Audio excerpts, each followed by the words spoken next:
સીજેપીના protest પછી હવે દેશમાં એક નવા બીજા મુવમેન્ટની શરૂઆત થઈ ચૂકી છે અને એનું નામ છે રિઝર્વેશન હટાવો આંદોલન.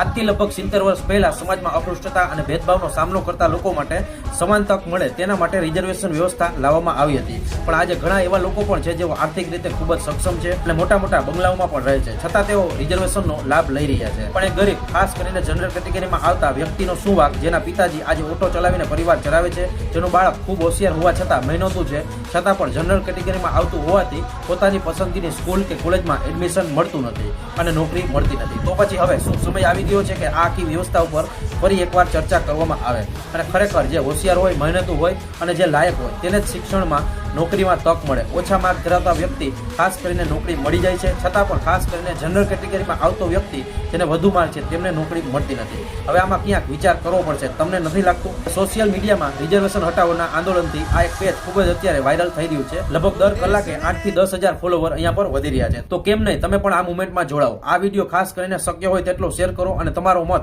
કોમેન્ટમાં જરૂર આપજો. તો મિત્રો યાદ રાખશો, આ મુવમેન્ટની શરૂઆત આજથી થઈ ચૂકી છે અને હવે જોવાનું રહેશે કે આ પેજ સાથે જેટલા લોકો જોડાશે એટલી જલ્દી આંદોલનના આયોજકો આ બધાની સાથે ગ્રાઉન્ડ ઉપર પણ ઉતરશે. જય હિન્દ, જય ભારત.